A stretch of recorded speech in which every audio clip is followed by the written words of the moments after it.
Please don't take care of that. In the last census, 2001, there were 81 million elderly. So how do you define elderly? Above 60 years. About 60 years. People who are above 60 years. So 80 million people you said. 81 million elderly, Okay. according to the census of 2001. In a population of 1 billion. In a population of 1 billion. Okay. Now currently, in the current census, our estimation is it will be about 100 million. 100 million in 1.2 billion. In 1.2 billion or 1.3, whatever comes. Okay. And now what is happening is we have out of this about 51 million elderly are below the poverty line.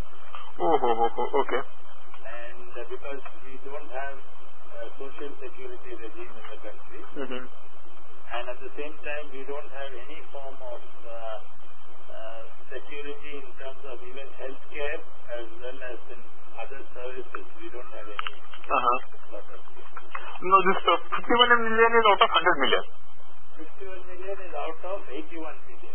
Okay. Out of 81. Out of 100 million, it may be a little more. It may be about 62 million. Okay. We don't know those figures, so those are only estimates. Yeah, and the worst part is, healthcare is very bad in India, and that especially hits the elderly. See, the healthcare, we spend only about 2.1% of our GDP on healthcare. 2.1? I thought it was 1.2. Actually, there are differing estimations because if you add how much on primary healthcare, it will be about 1%. Okay. Because what current GDP calculations, the government is even adding tertiary care facilities, all the things being spent on ICMR, research institutions, also as health. So it is the way you compute. If you compute using only primary health care and care for citizens, and then it will be about 1.2% of the GDP. Yeah.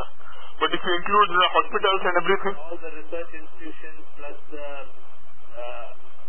labs and facilities, etc. then, yeah. Yeah, but those research facilities don't affect the common person. Yeah, but the government argues that indirectly contributes to its GDP only. Okay, fine. Saying you may design a vaccine there. Say suppose they have a facility for bird flu. Now bird flu, if it affects, then it will have a problem on health. Yeah. So they are saying this is also health care. Okay. It's the way you look at the thing. Okay. Really, elderly, our families should take care of them. That is how we are expected. In fact, there is a law also for on that. That children should take care of their parents. But how is it in other countries, and how is it in India? See, in other countries, like China has a social security regime for all people. And whereas the European countries mostly have some form of social security and health security for all people, all senior citizens.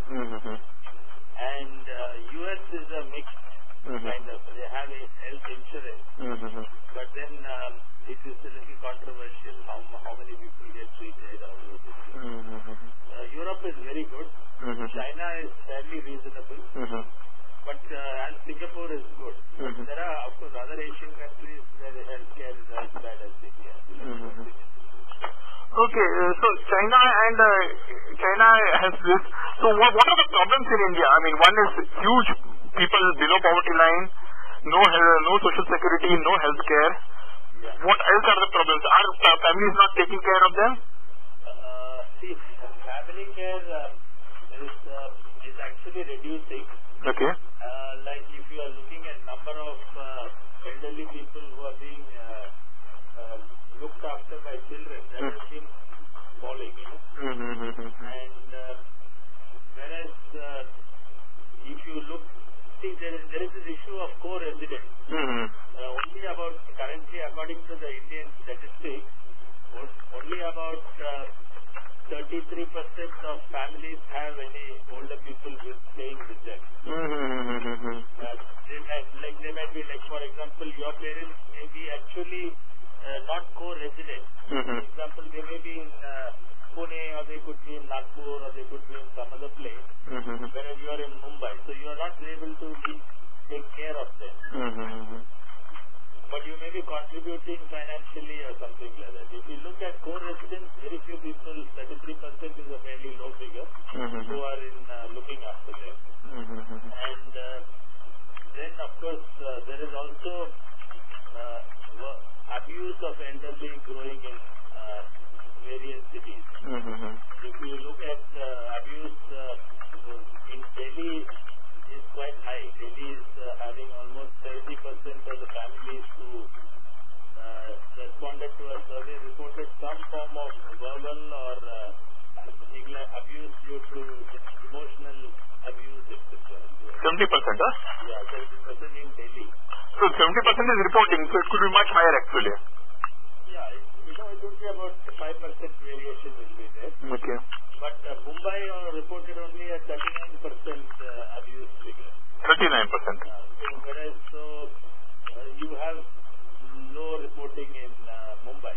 It's possible that Mumbai people are better than the Delhi walas. Yeah, the political people in Delhi. Yeah, and also culture is a very rough culture. The North Indian Punjabi culture is a very rough culture, so there may be more cases of abuse. What about Punjab, etc., let's say Chandigarh? Chandigarh, we don't have data. But let's say other North Indian cities, let's say. Other North Indian cities, we only have Kolkata if you are and Patna, Patna, what is it? Patna is again low. It is also about 40% is Patna. Okay. Kolkata is slightly higher, about 49% is Kolkata. Okay. So, basically there is a... What I am trying to say is that healthcare is low, social security is non-existent, and as a result of it, the problems of elderly are only growing. Yeah, but, I agree. So, what are the... should state intervene or should society intervene in this area? The state has put in some... there is a law, I guess. State has put in an intervention which is called the Maintenance and Prevention of Parents Act. There is an act which has been passed where if any child does not take care of their parents, the government can then do some legal remedies for them. It is a law. This was passed in 2008. It is now on the statute. So, for example, like if father gives a property to the son, and the son then discards the parent can complain, and then the house can be restored back to the parent. Okay. So if you do a maintenance of parents bill, if you do a Google, you will get the full bill on a Google site. Sure. Okay, what else? Professor, just hold 1 minute. Okay. Hello, Matthew.